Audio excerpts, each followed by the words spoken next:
Add के परिवार से होती है, जहां एडी का परिवार बाली में छुट्टियां मनाने आया हुआ था। लेकिन समुद्र तट पर जाने से पहले एडी अपनी बेटी कैसिडी को तैरना सिखाना चाहता था। सब कुछ ठीक चल रहा था, तभी कैसिडी ने अपने पिता से कहा, आप मुझे नीचे से क्यों धक्का दे रहे हो पापा? एडी ने इस बात से साफ इनकार किया, लेकिन कैसिडी बार बार यही बात दोहराती रही। तब एडी को लगा कि उसकी बेटी सच कह रही है, क्योंकि अब वह महसूस कर पा रहा था कि पानी के नीचे कुछ है। इसलिए उसने कैसिडी से ऊपर आने को कहा। लेकिन जब एडी की पत्नी नैसी उसकी कांपती हुई आवाज सुनकर बाहर आती है, तो वह देखती है कि स्थिति बहुत भयानक है। दोनों चिल्ला रहे थे। तब एडी जल्दी से अपनी बेटी को ऊपर खींचने को कहता है, लेकिन जब उसकी अपनी बारी आती है तो वह ऊपर नहीं आ पाता, क्योंकि कोई उसे नीचे खींच रहा था। उसने बहुत कोशिश की, लेकिन आखिर में नैसी के हाथ में सिर्फ खून से सना एडी का हाथ ही आता है। इसके बाद अचानक सब कुछ खत्म हो जाता है।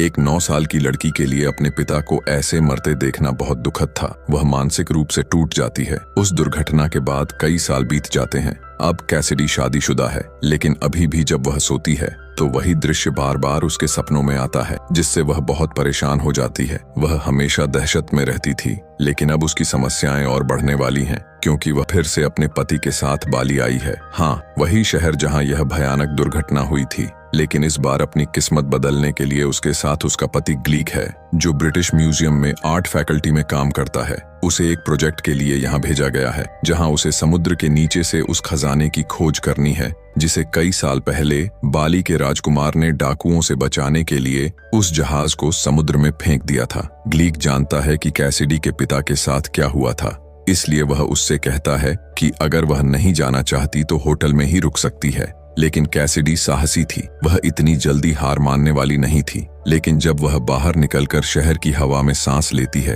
तो अचानक उसकी आंखों के सामने वे दृश्य तैरने लगते हैं जिन्हें वह भूल जाना चाहती है। और हम जो भूलना चाहते हैं वे बार बार हमारे मन में आते हैं। इधर ग्लीक बेनोस नाम के एक आदमी के पास जाता है, जिसकी नाव में वे इस खजाने की खोज पर निकलेंगे। इस समय ग्लीक बेनोस से पूछता है कि क्या वह अपने 2 दोस्तों को इस अभियान में शामिल कर सकता है। वे बहुत अच्छे लोग हैं। बेनोस मान जाता है और उन्हें बुलाने को कहता है। इसके बाद वह एक सहायक का परिचय देता है, जो एक स्थानीय आदमी है, लेकिन वह ज्यादा बात नहीं करता। इस तरह उनकी रहस्यमय खोज शुरू होती है, लेकिन इसका नतीजा क्या होगा यह हमें अभी तक नहीं पता। दृश्य बदलता है और सेमी के पास पहुंचता है, जो कैसिडी के दादा हैं और वर्तमान में हार्वर्ड यूनिवर्सिटी के प्रोफेसर हैं। वह अपने छात्रों को एक मिस्टीरियस आइलैंड की कहानी सुना रहे थे, जहां वे कई साल पहले गए थे। उन्होंने बताया कि तब एक अचानक उत्तेजना के बीच वह एक फूल छूने जा रहे थे। ठीक तभी उनके कैप्टन ने उन्हें रोक दिया और कहा, जरूरत नहीं है। जो सुंदर दिखता है वह हमेशा तुम्हारे लिए अच्छा नहीं हो सकता है। सुंदरता के पीछे कई बार गहरे दाग छिपे होते हैं, इसलिए सुख के पीछे दौड़ो, रूप के पीछे नहीं। दूसरी ओर समुद्र में गोताखोरी शुरू हो चुकी है। इधर जॉर्डन नाम के एक व्यक्ति का गिरोह समुद्र में एक डूबे हुए जहाज की तलाश में पहुंच गया है, जहां ढेर सारा धन छिपा हुआ है। लेकिन इसी बीच उनका सामना कुछ जलदस्युओं से होता है, जिन पर वे अचानक गोली चलाना शुरू कर देते हैं। हालांकि जॉर्डन डरता नहीं है, क्योंकि वह जानता है कि ये जलदस्यु उनके सामने कुछ भी नहीं है। जॉर्डन और उसका दल उन जलदस्युओं को मार गिराते हैं और उनका सामान अपनी नाव में उठा लेते हैं। इनमें से ज्यादातर हथियार थे जो उनके काम आएंगे। लेकिन इसी बीच एक अजीब चीज उनकी नजर में आती है, जिसे बहुत सावधानी से प्लास्टिक बैग में लपेटा हुआ था। वे हैरान हो जाते हैं कि ऐसा डिवाइस इन डाकुओं के हाथ कैसे लगा। दूसरी तरफ जब जहाज में तेज गाना बज रहा था, कैसिडी और उसके दोस्त उसका दादा सेमीस का फोन आता है।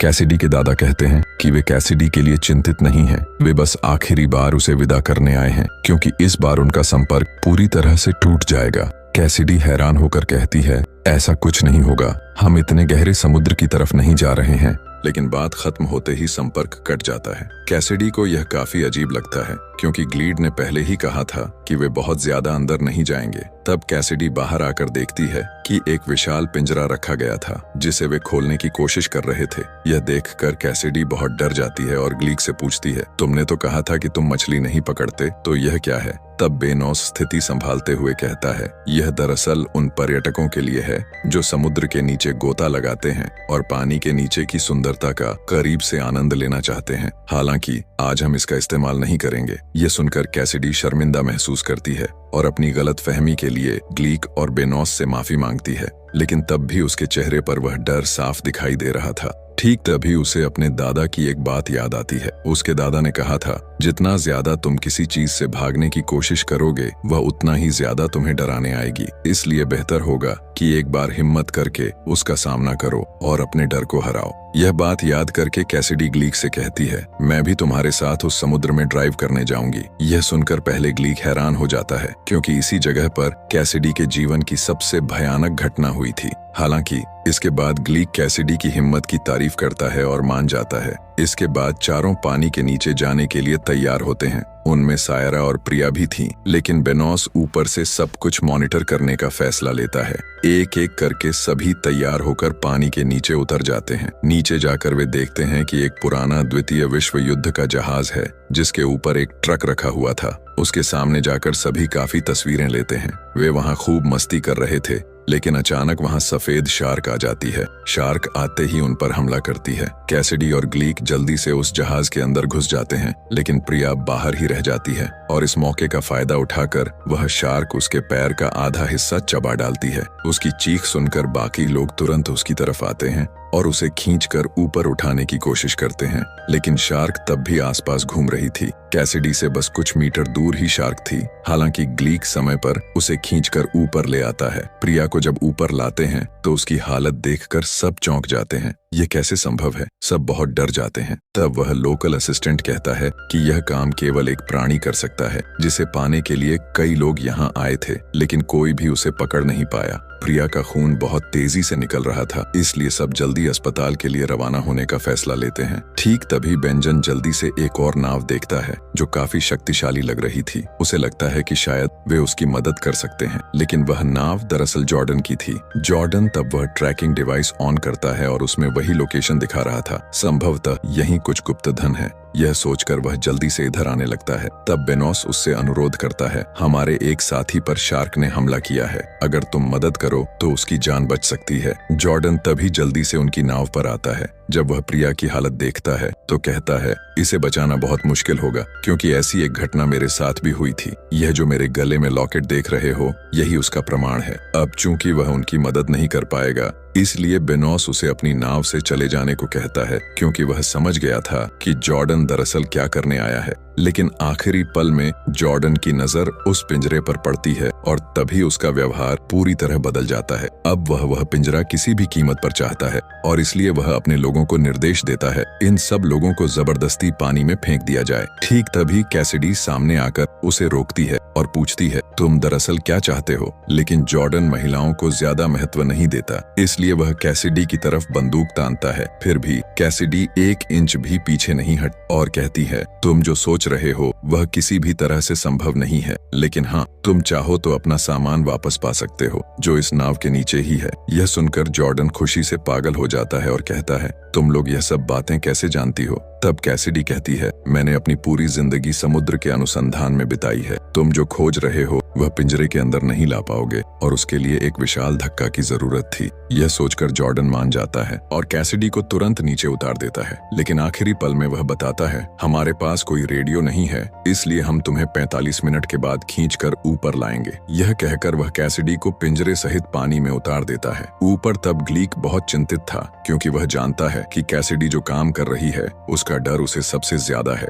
लेकिन कैसिडी तब तक नीचे जा रही थी। हर सेकंड वह अपने दादा की बात याद करती रहती है। उसके दादा ने उसे कहा था, डर गए तो सब खत्म, शांत रहो, तभी तुम जीतोगे। और इस फिल्म में वह अपने दादा की कही बातों को प्रेरणा के रूप में इस्तेमाल करती है। इसलिए वह अपने मन को शांत रखने की कोशिश कर रही थी, क्योंकि वह जानती है कि थोड़ा भी डरने पर सब बर्बाद हो जाएगा। जब वह नीचे पहुंचती है तो उसके सामने फिर से वह शार्क आ जाती है, लेकिन इस बार एक नहीं बल्कि दो सफेद शार्क आ गई थीं। वे पिंजरे के चारों ओर चक्कर लगाना शुरू करती हैं। चूंकि कैसिडी ने समुद्र पर बहुत शोध किया था, इसलिए वह जानती थी कि वे कुछ देर बाद घूमते घूमते थक जाएंगी। ठीक वैसा ही होता है। कुछ मिनटों बाद शार्क हट जाती है। तब कैसिडी धीरे धीरे पिंजरा खोलकर बाहर आती है, लेकिन कैसिडी के चेहरे पर तब भी डर साफ दिखाई दे रहा था। इधर ग्लीक कुछ सोने के सिक्के लाता है और बेनोस की जेब में डाल देता है, ताकि जॉर्डन को कोई संदेह न हो। लेकिन ठीक तभी जोर से एक चीख सुनाई देती है, क्योंकि इस बार वह भयानक शार्क दिखाई दी है और उसका आकार इतना विशाल था